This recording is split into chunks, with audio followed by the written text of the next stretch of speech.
A friend in need is a friend indeed. This saying holds true now for Ukraine more than ever. Since the Russian invasion, President Volodymyr Zelensky has been enjoying support from many of his international comrades. Earlier, former UK Premier Boris Johnson was leading the allyship race, but now US President Joe Biden has taken over and has become Ukraine's best friend in a way, or shall we say, brother in arms, considering all the weapons that America has supplied, be it financial aid, military training, or sophisticated weapons. Support has been pouring in for Ukraine from around the world. Leading the charge earlier was the UK, with Boris Johnson being the first major Western leader to step on ground zero.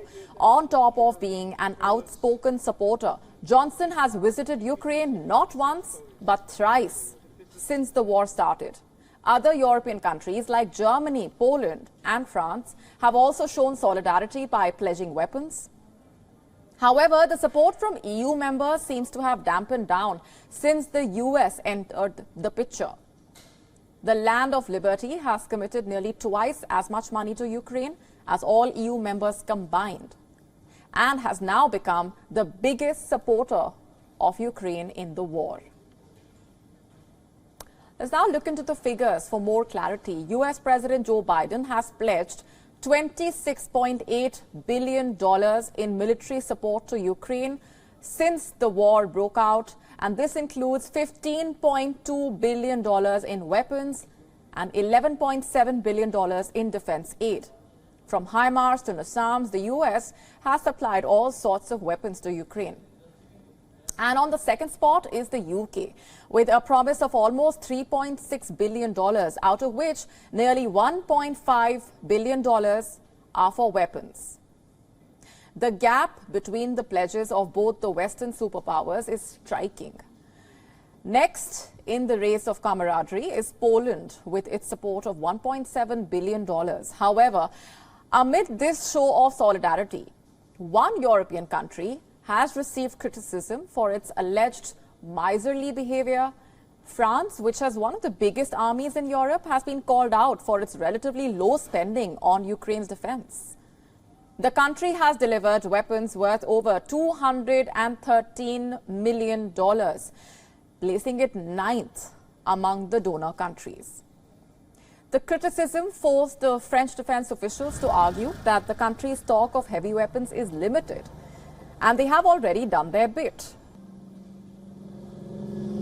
In light of which, the Defense Ministry of Ukraine tweeted this video asking for more arms from the French President Emmanuel Macron. Earlier,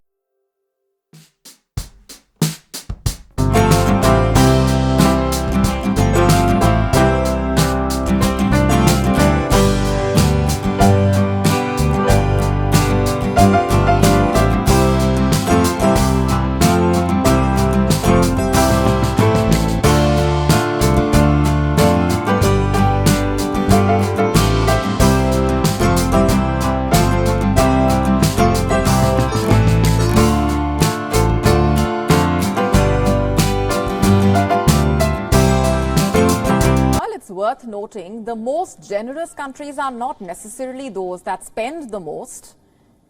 The former Soviet Baltic republics of Latvia and Estonia have spent handsomely through a percentage of their GDP. What does that mean? Essentially, it implies that Latvia and Estonia will be contributing 0.9% and 0.8% of their respective GDPs towards bilateral, military, financial and humanitarian aid for Ukraine. Tough times indeed reveal who your true friends are, and Zelensky, on this aspect at least, seems to be in a good spot with plenty of support.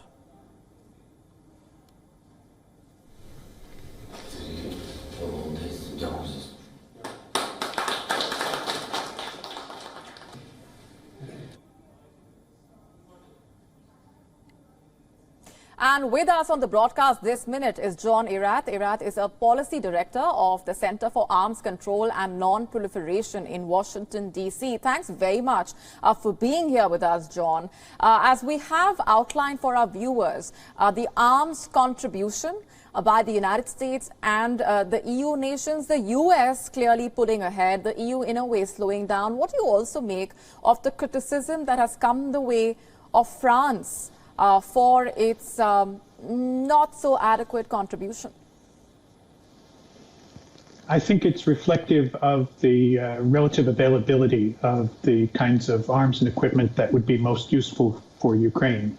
The U.S. does have the world's most advanced defense industries and has more and better quality of the kinds of things that are most useful to Ukraine at present. So it's important to remember that there is a supply and demand effect that is present here, and that all of the countries in NATO and several others are standing by Ukraine and are supporting to the best of their ability.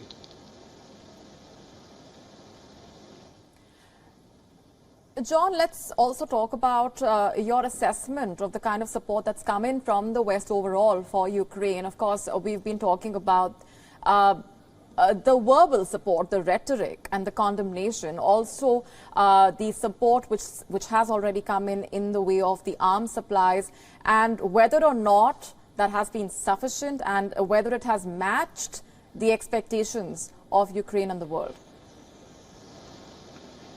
I think the performance of the Ukrainian military speaks very eloquently to the fact that they are doing a good job. They are making the best use they can of the support and the equipment that they are receiving. I know that Ukraine has asked for more, but it's important, and they will get more, but it's very important to keep in mind that the performance of the Ukrainian army, the single most important factor in their success, is not the support that they are getting from other countries, but the will of the Ukrainian people to resist Russian aggression. Without that, all of the weapons in the world would not make a difference. And what do you make of Russia's strategy at this point? On one hand, the partial mobilization that Moscow has undertaken. On the other hand, it has been receiving those setbacks on the ground in Ukraine. And we have seen those retaliatory strikes after the Crimea bridge explosion as well. I think you raised the most important issue here. Russia does have a strategy, and it's fairly clear what it is at this point. They announced a partial mobilization. They made renewed threats to use nuclear weapons. They declared the illegal annexation of certain areas of Ukrainian territory, and they are striking at Ukrainian infrastructure and cities using long-range weapons. All of this is not isolated. It's done as part of a consistent strategy to bring about some kind of resolution to the war, some kind of ending of the war on terms favorable to Moscow. That is, they should be allowed to continue to occupy those territories that they have already seized. And it's important for them to do so now to stop the recent gains that the Ukrainian military has been making. You see this, and it's a consistent feature of Russian strategy to try to divide its opponents, to try to minimize support to Ukraine from the West, to try to create divisions among NATO countries. And by making the attacks that they are, and by making the threats that they are making, this is the way that they want to do this. All right, John, we're leaving it there for the moment. Thanks very much. WION now available in your country. Download the app now. Get all the news on the move.